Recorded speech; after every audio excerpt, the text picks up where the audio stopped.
So I am Victor Bonico Johnson. That's pronounced Vonico Bonico. And I hated that name as a kid, but I love it now. So it's part of my mantra, part of my signature is Victor Bonico Johnson. I am a professional speaker.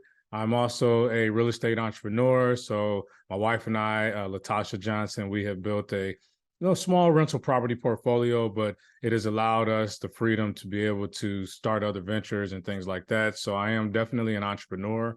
And I now live in the Dallas, Texas area, in Carrollton, Texas. We were living in Atlanta when we first got together.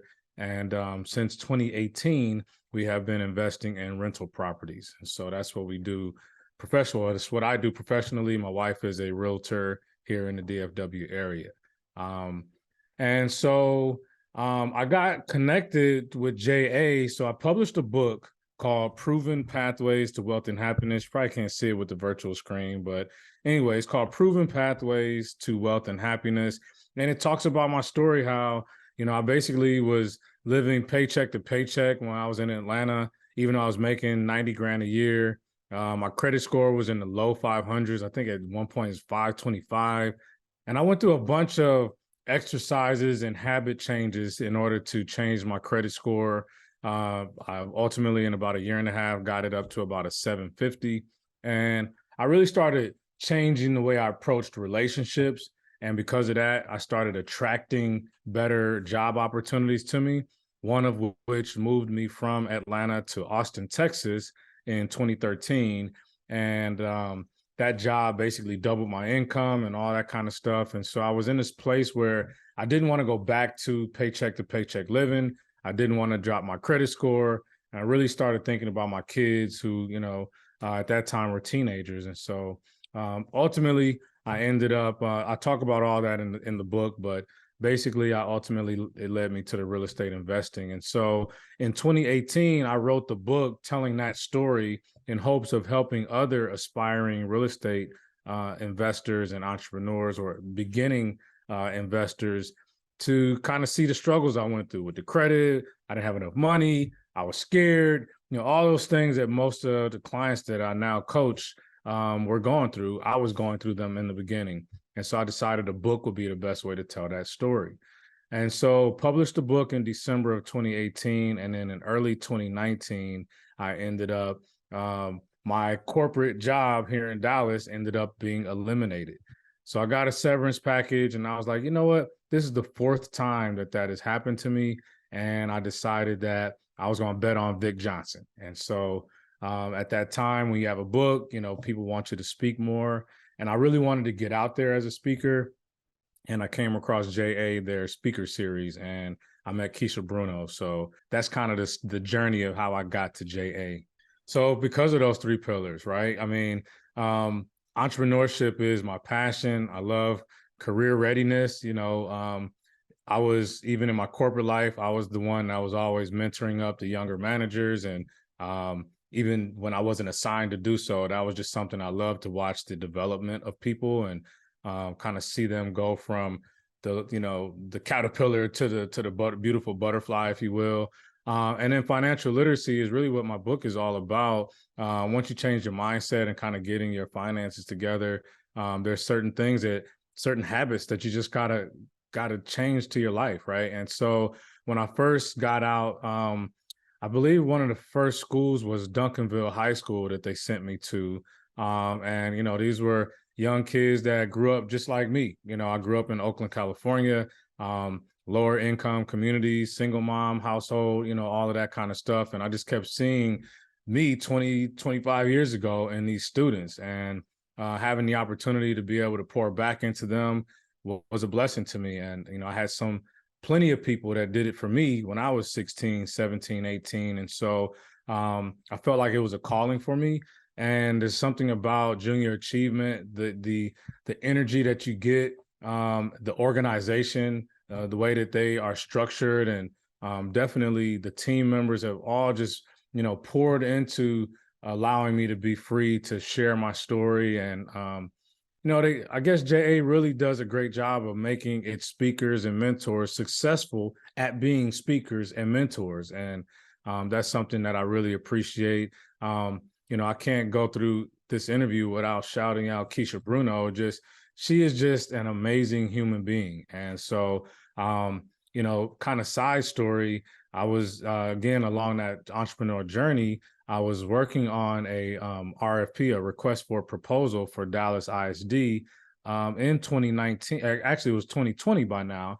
And I had no clue, of how to do that. And Keisha took time out of her. I mean, we were literally on a call up until like 11:30 the night before the proposal had to go through, and she gave me some pointers on different keywords and, hey, change this. And, for her to do that, just it touched me in a different kind of way. And I was like, well, if she's willing to give of herself and her wisdom, the least I could do is do that for her organization and any other people or young kids that are in that organization that they touch. So that's really the love that I have for them.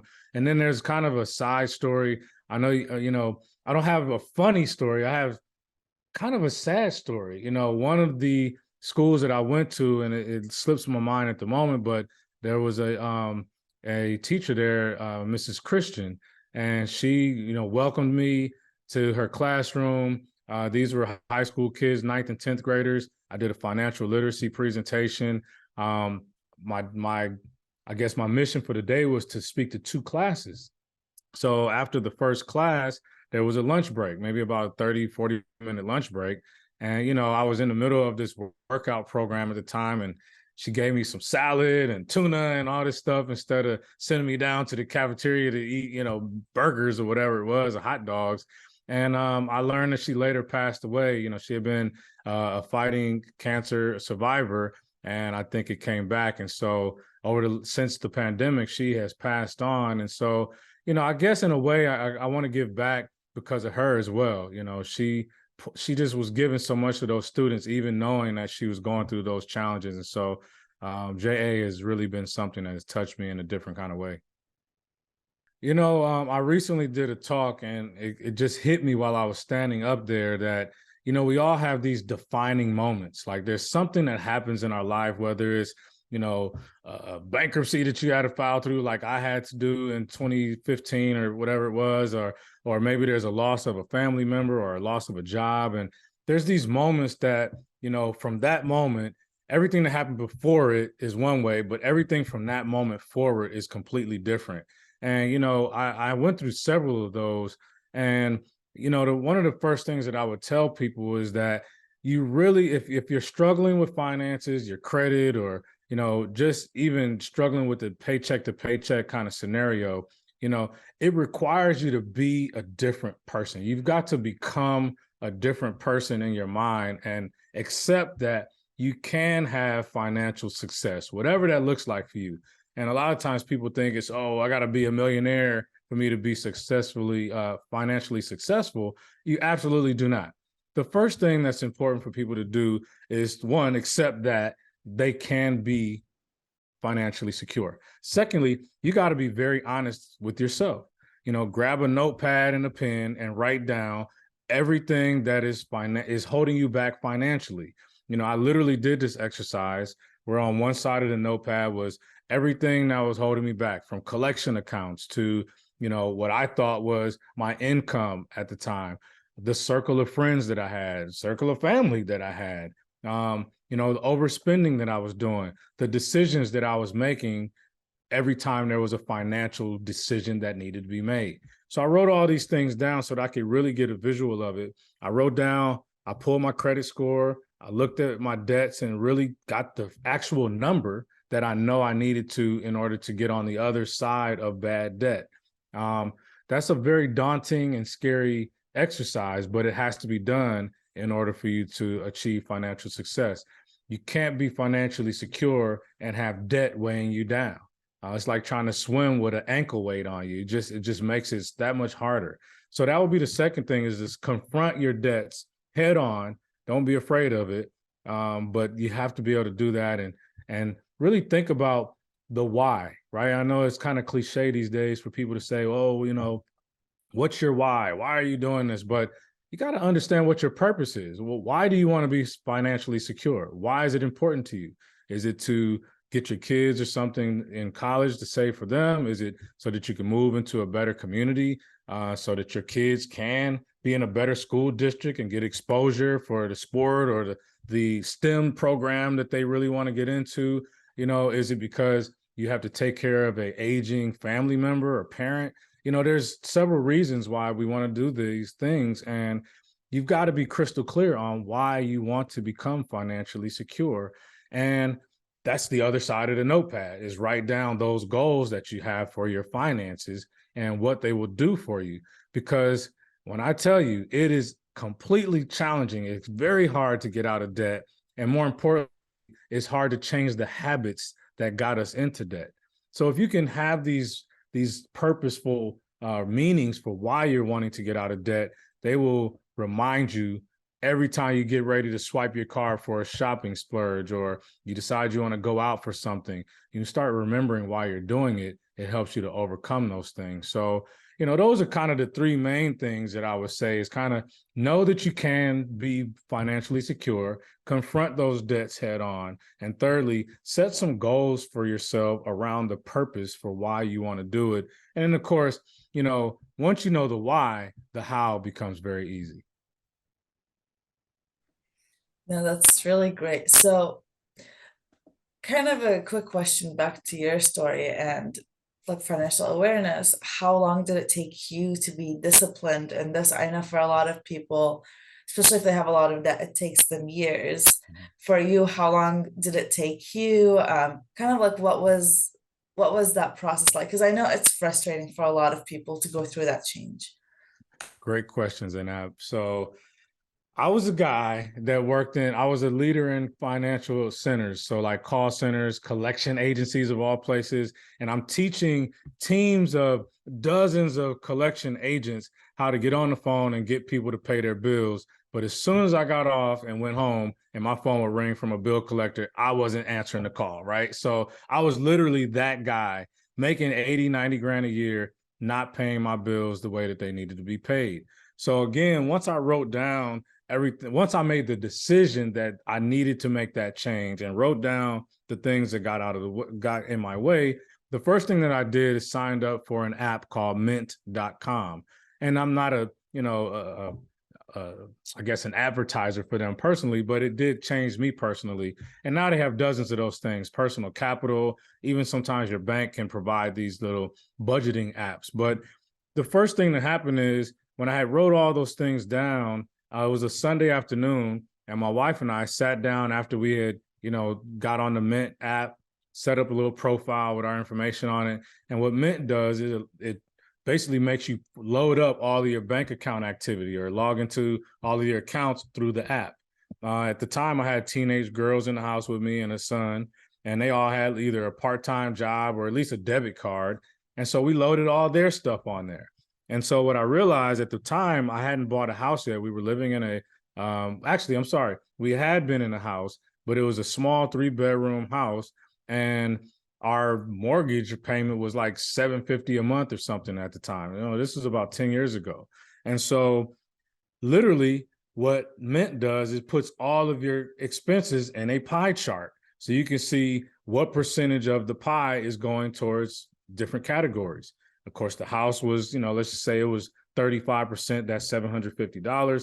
But when I looked over at the food section, it was like 60% of our income was going towards eating out and groceries, right? And so and it was like $1,250. So we're literally eating out. We're spending more to eat out than we do to even pay for the roof over our head. And once I picked myself up off the floor from seeing that, I was like, okay, we got to make a change. And so I challenged the household to stop eating out so much. And of course, as the head of the household, that meant me taking charge of doing that. So instead of eating out every lunch, $10 a lunch, I just said, you know what, I'm only going to eat out one time per week. And so that literally brought $40 back into the household, if I'm averaging $10 a meal. And I started taking peanut butter and jelly sandwiches and fruit and stuff like that and eating that way instead of eating out at the fast food places. And so through the course of the month, my wife did a little bit, my kids did a little bit. And when we looked at it 30 days later, that $1,250 had dropped down to $970 or so.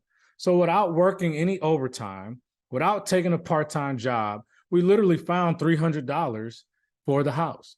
And so I kind of continue those things with the electricity. You know, I had everybody plug their cell phones into a surge protector. And since I was the last one to leave the house every day, I just turned the surge protector off. Like I was doing medieval type stuff. I was just going in every possible way that I felt like I could save money. I just did whatever I could. And so that was the start. I say about 15 to 16 months later, by taking this extra money, paying down collection accounts, settling out accounts. Again, I come from that industry, so I knew how to negotiate settlements to pay off a reduced amount on some of the charged off accounts, which, by the way, many people think that you're hurting yourself by doing that. You've already hurt yourself when the account went to charge off. So the sooner you can get that charged off account off of your credit report, the score will go up. So I began to settle accounts, pay down credit card balances, which is another key factor to raising your credit score, is get your credit card balances lower than 30% of the available credit limit. So things like that, we began to see our credit scores go up. Within 15 or 16 months, my credit score went from 525 to about a 680. So now, you know, I'm very confident. I started using these wins to build more momentum, and I got excited about seeing myself get to a 750. And so I just kind of continued that trend. And then, you know, ultimately, because I was changing my attitude about things, I started getting, you know, I got an opportunity to move to Austin, Texas from Atlanta, which doubled my salary. We sold our house in Atlanta. That brought us a little return. And basically, we're debt-free by the time I made that move, because we took that return from the sale of the house to pay off whatever else was left.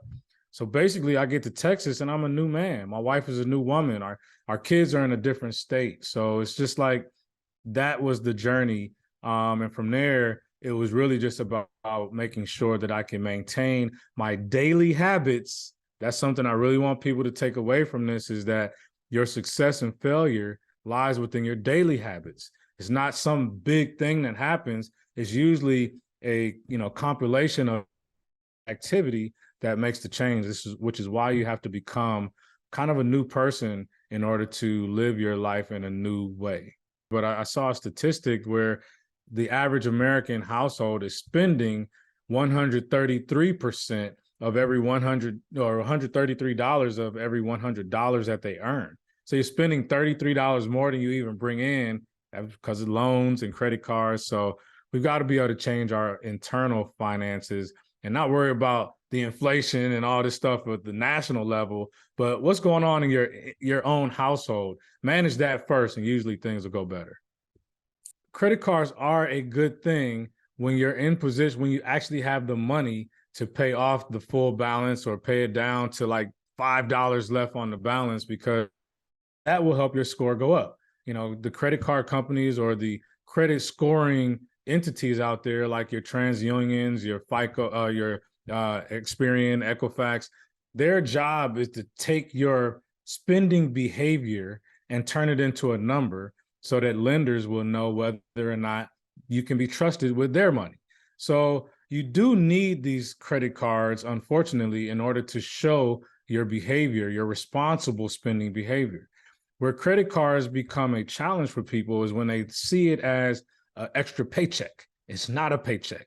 That is money that you are borrowing, and there is a cost to borrow that money, especially when you're younger or you have less credit history. It's going to cost you even more. So, you know, I've seen students where they get a $500 credit card that first week of being on campus, and they decide to have a pizza party and swipe the card, and inviting all their classmates and friends there to charge the card, and really aren't thinking about that credit card anymore because there's no more money on it. And then they get ready to get out of college, and that $500 is turned into a $2,800 credit card bill that has charged off. So there is definitely a downside. And it goes back to that mindset and being disciplined about how you're going to spend it. I would recommend for anyone, whether you're a younger, person with credit in your early 20s or late teens, or if you're in your 50s, 60s, 70s, to only use credit cards when you know that you have the ability to pay it off before the due date. Or again, um, we've seen the algorithm with credit scoring be more favorable when we pay that card down to like $2 or $3, not down to zero, but down to maybe $2 on the card. That means you're only using about 2 or 3% of your available credit limit, maybe less. And that shoots your score up, especially with repeated on-time payments. So the other positive that I can say with credit cards specifically is those people that are business owners or that want to start a business. Oftentimes, it may be harder to get a business loan when you don't have any tax filings already filed under your business or under your EIN number. So if you have a credit limit, you can sometimes use that credit card to leverage your startup. As long as, again, you've calculated and you know that you're going to be able to generate revenue, or you've saved money on your own personal side to be able to pay that money back, before the due dates. And, you never really want to be paying just the minimum amount due. You always want to pay into that principal balance, because you're only paying interest on the principal amount that you owe, meaning the amount that you actually used. So if you can keep that balance down, then it tremendously helps you limit your amount of interest that you pay. And then the rule of thumb is you're either earning interest or you're paying interest. You never want to be on the paying side, at least not more than what you're earning. So a couple of things that may help out folks out there with their credit card usage. Absolutely. So I'll start with the volunteering side. I believe that we're all placed here to serve, whether it's to serve others, to serve the planet, to serve obviously your household and your family. But, givers are receivers. So if you're giving of your time, giving of your resources, your money, your skills, the gifts that have been bestowed upon you, you will find that your receiving is usually 10x. Like, don't be selfish and, the type of person that gathers or learns information or comes across resources and feels like you're going to be giving it away, or you're not going to be able to make any money if you start giving out this information. So be a giver, especially of your time, because all of us, no matter what your situation has been, somebody somewhere helped you along the way. And oftentimes it's somebody who did not have to do that, but they were compelled to see you succeed in some area of your life. So I would encourage anyone that comes across this interview to think about, on a daily basis, is there somebody out there that you can serve today? I have this mantra that I created that says, I want to leave more than I've taken from this planet. That's just how it's supposed to go. And so that would be my tip for those on the volunteering. And JA is just a tremendous organization to get involved with. There's so many ways that you can get involved. And so I would definitely encourage people to, for sure, find a way to give back to Junior Achievement. They're all over the country, so you don't have to just stay in this one particular area where you're living in. So that's the nugget on that. And then on the financial side of things, I've given some tips and tidbits, but the number one goal in life from a financial standpoint is just don't spend as much as you earn. I don't care if you make $20 an hour, $3 an hour, $2,000 an hour, whatever you're earning, just spend less than that. And that's a huge, huge nugget towards building your financial wealth. Again, remember why you're saving. Remember, a quick story. My maternal grandmother, grew up in Oklahoma and the countries. I mean, this is 100 years ago, of course, by now, but they had very limited resources. And she found her way to California. She was living in San Francisco. And in 1961, she bought a house in San Francisco for $21,000. And she stayed in that house for many years until she passed in 2017. And she willed that house to our family, to my mom and her two brothers. And for whatever reason, I guess because I was my mom's only child, she put me in that will. And so I was a benefactor of that house. That house, when the house got sold, that house was worth $920,000 when it got sold, from $21,000 in 1961 to $920,000 in 2018, right? And so that's legacy. You know, her decision at that time in her life benefited her 3 kids, all of her grandkids, and of course, I was able to be a blessing to my kids from that. So, and who knows what they'll be able to do. Now I got 2 grandkids, a granddaughter and a grandson. And so that's generational wealth, literally in the flesh. So make decisions. Like, when you're making decisions, just remember that there's so many more people impacted by it. And a lot of times it's not even people who you know yet, or, or people that are not even in your immediate circle. So be wise with your spending, spend less than you earn, and always, always find a way to give back.